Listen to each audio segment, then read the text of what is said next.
11월 10일 복된 이 아침 하나님께서 우리에게 주시는 귀한 말씀은 역대하 8장 1절에서 18절의 말씀입니다. 결점 없는 성전으로 지어져 가라라는 제목으로 같이 말씀 나누도록 하겠습니다. 내용 흐름상 내일 본문의 전반부에 해당하는 17절과 18절 두 구절의 말씀을 오늘 말씀과 함께 묵상하도록 하겠습니다. 솔로몬이 여호와의 전과 자기의 궁궐 건축하는 것을 20년 만에 마치게 됩니다. 성전은 이미 7년 만에 마쳤지만 공백 없이 궁궐 건축이 13년에 걸쳐 이루어지면서 이 두 건축물의 건축 기간을 20년이라고 말하는 것을 우리가 볼 수가 있겠습니다. 사실 역대하 저자는요, 포로 귀환하는 백성들에게 다윗으로부터 시작된 하나님 나라의 회복의 메시지를 전달하고자 했습니다. 그래서 부정적인 영향을 미칠 수 있는 것은 생략함으로 인하여서 말을 하는 경우가 있다라는 것도 기억하시면 되겠습니다.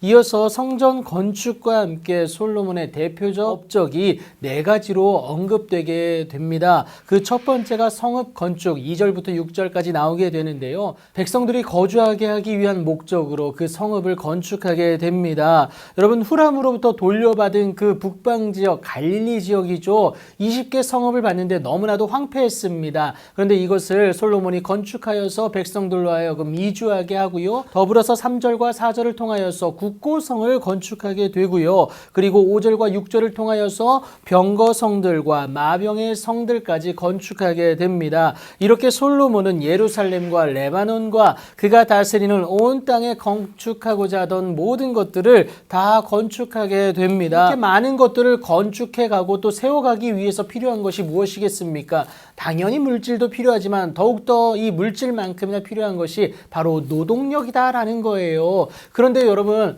율법에 내 백성을 노예로 삼지 말아라, 종으로 삼지 말라는 그 말씀이 있습니다. 그래서 이스라엘이 미처 멸절하지 못한 여러분 가나안 7족속 있지 않습니까? 신명기 7장 1절부터 2절까지 나옵니다. 여러분, 솔로몬 시대 때 이렇게 축출하지 못한, 멸절하지 못한 가나안 7족속이 무려 약 15만 명이 된다라고 추정을 하고 있습니다. 그래서 이 가나안인들을 축출하여서 그 성읍 건축과 국고성과 마병의 성들, 여러분 이 모든 것들을 건축하는데 동원하게 됩니다. 여러분, 이렇게 율법을 잘 지켰다는 것은 그만큼 하나님에 대한 마음 또한 잘 지키는 모습이 그에게 있었음을 우리가 알 수가 있습니다. 여러분, 솔로몬의 경건 생활이 11절부터 15절까지 나오게 됩니다. 여러분, 정략 결혼한 바로의 딸이 있습니다. 근데 그 딸을 여러분 11절에 보면요, 다윗성에 거주하지 못하게 합니다. 왜냐면요, 율법상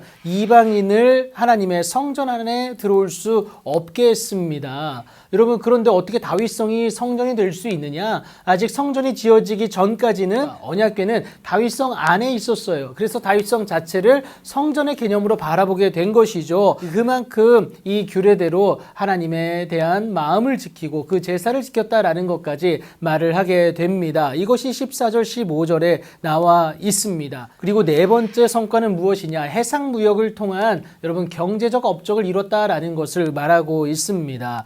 이것이 17절 18절에 나오게 되는데요. 여러분, 이 모든 것은 하나님의 은혜로 말미암은 축복이었다라는 것을 꼭 기억하셔야겠습니다. 성전 건축을 통해 하나님의 것을 먼저 드린 결과였다라는 거예요. 외형만이 아니라 기능적으로도 잘 진행할 수 있도록 그가 먼저 신앙적 모범도 보이지 않았습니까? 그래서 역대하 저자는요, 모든 것을 완비하였으므로 여호와의 전 공사가 결점 없이 끝났음을 언급하게 됩니다. 그런데 여러분, 성전은 건물로만 끝나지 않아요. 그래서 바울은 오늘을 예수님을 구주로 삼고 하나님을 섬기는 자로 살아가는 우리가 곧 하나님의 성전임을 분명히 말을 하고 있습니다. 우리가 하나님 앞에 결점 없이 지어져 가야 된다라는 거예요. 이것을 위해서 우리는요, 죄를 자백해야 되고요, 이것을 통하여서 모든 선한 일에 준비함이 있는 주인이 귀 쓰시는 그릇으로 준비될 수 있다라는 겁니다. 왜요? 우리 죄를 사실 뿐만이 아니라 우리를 모든 불의에서 깨끗게 하시는 하나님의 놀라운 은혜와 능력이 우리 가운데 있기 때문에 그렇습니다.